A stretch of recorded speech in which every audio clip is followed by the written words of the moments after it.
जय Hind students. Framework का exam complete हो चुका है। अब तैयारी करना है कॉर्पोरेट अकाउंटिंग का।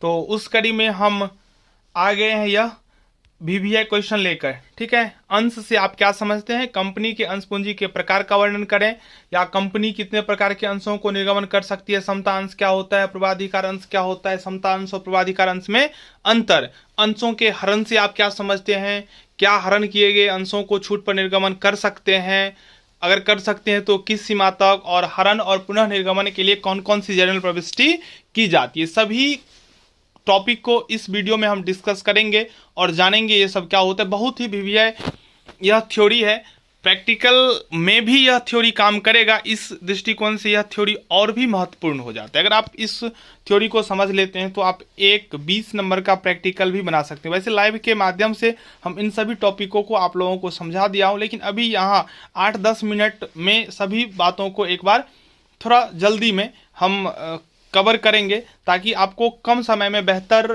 तैयारी हो सके। ठीक है, सबसे पहले समझ लीजिए, कंपनी का जो पंजीकरण होता है, रजिस्ट्रेशन होता है, वो एक निश्चित अमाउंट से होता है, और उस अमाउंट को छोटे छोटे भाग में बांट देना ही अंश कहलाता है। यानी कि एक कंपनी की कुल पूंजी को निश्चित राशि, ये 10 का हो सकता है, 20 का हो सकता है, 25 का हो सकता है, छोटे छोटे हिस्सों या टुकड़ों में विभाजित किया जाता है। इन हिस्सों या टुकड़ों को अंश कहते हैं। अगर सरल शब्दों में कह रहा है तो अंश पूंजी का एक भाग है।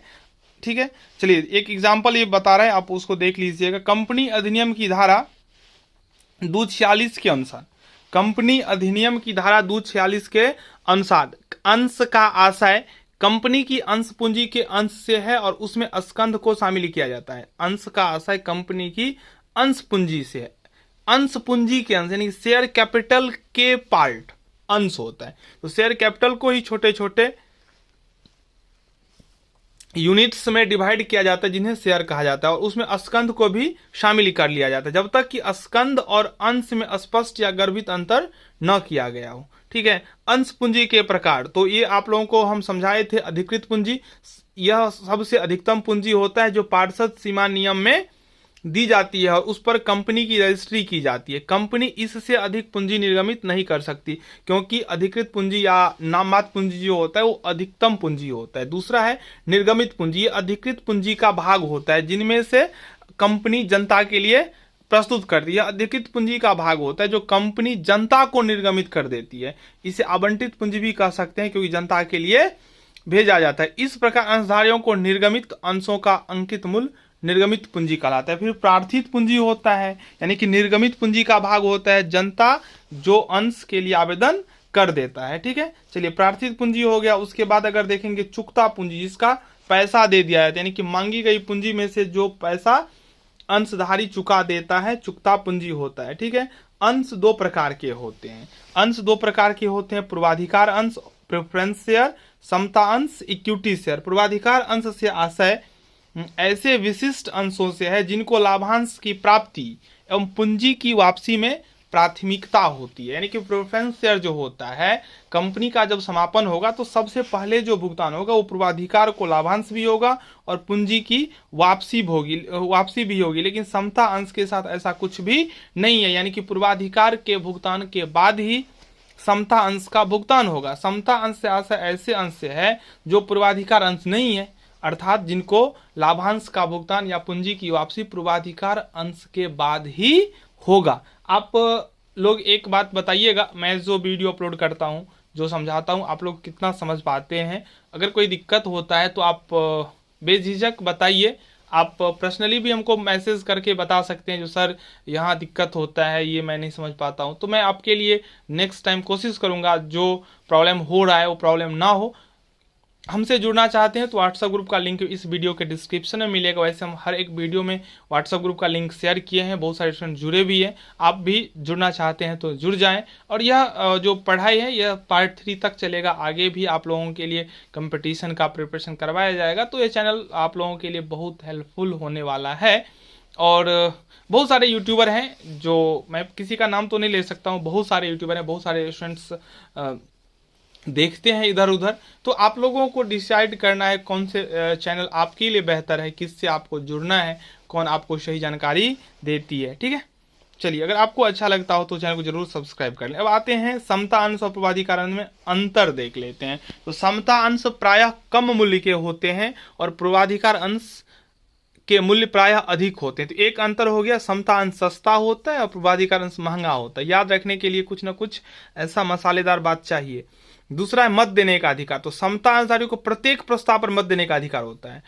पूर्वाधिकार अंशधारियों को भी मत देने का अधिकार होता है, लेकिन अपने हित के प्रस्ताव पर मत देने का अधिकार होता है, सभी प्रकार के प्रस्ताव में नहीं।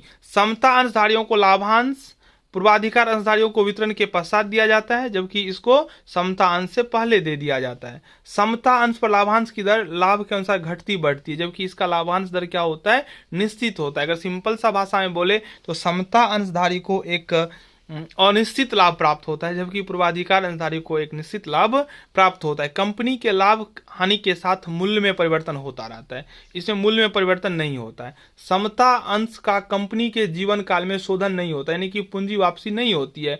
और पूर्वाधिकार अंश का कंपनी के जीवन काल में शोधन किया जा सकता है। एक VVI ट्रू और फॉल्स में मैंने यह बताया भी था, ठीक है। तो बार बार मैं बताऊँ, ट्रू और फॉल्स को भी अगर आप ठीक से जानेंगे तो आप थ्योरी लिख सकते हैं। बस आपके अंदर वो जज्बा और जुनून होना चाहिए, वो समझ होना चाहिए। समता अंशधारियों का कंपनी की सभी संचित या कोषों पर अधिकार होता है, जबकि इसके साथ ऐसा नहीं होता है। समता अंश में जोखिम अधिक होता है, पूर्वाधिकार अंश में जोखिम कम होता है। आप पढ़ेंगे लिक्विडेशन ऑफ कंपनी, तो पूर्वाधिकार अंश आते आते अगर पैसा सच जाएगा तो ये बेचारा मुंह देखते रह जाएगा, ठीक है। चलिए अब हम देखते हैं अंश के हरण से आप क्या समझते हैं। देखिए होता क्या है, जब कंपनी कोई भी मांग की राशि मांगता है, यानी कि याचना की राशि मांगता है, तो बहुत सारे अंशधारी के द्वारा पैसा चुका दिया जाता है। लेकिन कोई कोई ऐसे अंशधारी भी होते हैं जो याचना की राशि चुका पाने में असमर्थ हो जाता है और याचना की राशि वो नहीं चुका पाता है। तो याचना की राशि नहीं चुका पाने के कारण उनके अंशों को जब्त कर लेता है। उनके अंशों का जब्त का मतलब होता है उन्हें जो शेयर दिया गया था, शेयर का जो अधिकार दिया गया था, वो अधिकार तो उनसे ले ही लेता है, प्लस में अभी तक जो पैसा उन्होंने कंपनी को दिया है आवेदन पर तो दे ही देता है, कम से कम अलॉटमेंट या जहां तक पैसा वो चुका दिया होते सभी पैसा को वो जब्त कर लेता है कंपनी, यानी कि उनसे अंश भी ले लेता है और उनके द्वारा दिए गए पैसा को भी रख लेता है। तो यही होता है अंशों का जब्ती। आप देखिएगा तो एक बार पढ़ लीजिएगा। गेस का लैंग्वेज शायद आपको उतना समझ में आता नहीं होगा, मैं जो समझाता हूँ वो समझ जाते होंगे, ठीक है। तो हम अंशों की हरण की प्रक्रिया, तो ये बहुत सिंपल प्रक्रिया नहीं है। ऐसा नहीं है जो मतलब पैसा नहीं दिया सीधे जाके 2-4 थप्पड़ देकर उनसे छीन लेना। तो इसका एक लीगल प्रक्रिया होता है, सारा नोटिस उन्हें दिया जाता है, बार बार सूचना दिया जाता है और अंश को जब्त करने से पहले एक फाइनल वार्निंग नोटिस भी दिया जाता है, जो अब इनफ हो गया, मैंने आपको बहुत बोला, अब आपने अंश का पैसा जो बकाया था नहीं दिया, अब मैं आपके अंशों को हरण कर लेता हूं और अंश को हरण कर लिया जाता है, ठीक है। ये लोग आप देख लीजिएगा अंश करने के संबंधित नियम। पहला, हरण केवल तभी किया जाता है जबकि अंतर नियमों में कंपनी के संचालकों को हरण करने का अधिकार प्राप्त हो। तो बिना अधिकार का तो कुछ हो ही नहीं सकता है। एक हो गया, ये आप नहीं भी लिख सकते हैं, लेकिन आप ज़्यादा पेज भरने के लिए सबको भी नोट कर सकते हैं। हरण केवल मांगों का भुगतान न होने के आधार पर ही किया जा सकता है, अन्य किसी आधार पर नहीं। मतलब मांग का पैसा वो दे नहीं देगा तभी उसको हरण करेंगे, अन्यथा और कोई दूसरी बात नहीं है। हरण का अधिकार संचालकों को एक ट्रस्ट के रूप में प्राप्त होता है, इसलिए इसका प्रयोग कंपनी के लाभों के लिए करना चाहिए।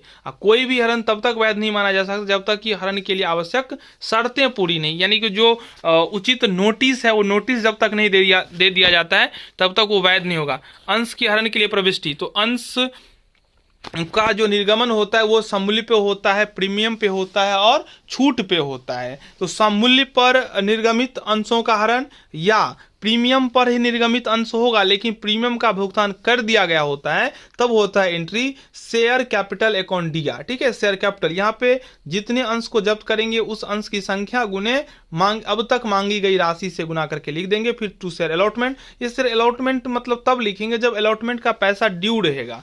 अलॉटमेंट पे उन्होंने भुगतान नहीं किया, अगर अलॉटमेंट पर भुगतान कर दिया है तो अलॉटमेंट नहीं लिखाएगा, ठीक है। अगर कॉल का बाकी है तभी कॉल लिखा जाएगा, तो बाकी होगा तभी ना जब्त कर रहे हैं, तो वो लिख देंगे जहां जहां पैसा बाकी रखा है। To share forfeiture account, share capital में जो अमाउंट होगा उस अमाउंट में से ये दोनों अमाउंट को घटा देंगे, रिमेनिंग जो बैलेंस आएगा वो शेयर फॉर फ्यूचर में आएगा और ये वह अमाउंट होगा जो अंशधारी के द्वारा कंपनी को दिया जाता है। प्रीमियम पर निर्गमित अंशों का हरण, तो प्रीमियम पर निर्गमित अंशों का हरण अगर प्रीमियम प्राप्त नहीं हुआ हो, प्रीमियम बकाया हो, तब क्या करेंगे, तो शेयर कैपिटल अकाउंट डेबिट जो करते आए हो करेंगे ही, सिक्योरिटीज प्रीमियम को भी डेबिट कर देंगे, यानी कि share capital account DR, securities premium account DR 2। अब एरियर की बात तो हो गया, ठीक है, और लास्ट में लिखेंगे शेयर फॉर फ्यूचर। इन दोनों अमाउंट के योग में से इन दोनों के अमाउंट के योग को घटा के जो रिमेनिंग आएगा वो यहाँ लिख देंगे, ठीक है। ये एंट्री पहला वाला ही है तो कोई दिक्कत नहीं है, ठीक है।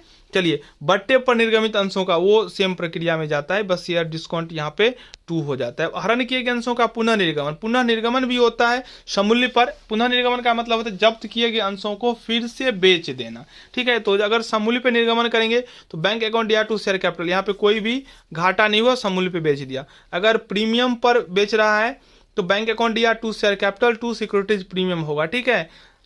अगर छूट पे कर रहा है तो यहाँ पे डिस्काउंट नहीं लिखा जाएगा। जब अंशों का पुनर्निगमन बट्टे पर किया जाए तो बैंक अकाउंट या शेयर फॉर फ्यूचर डेबिट हो जाएगा, ठीक है।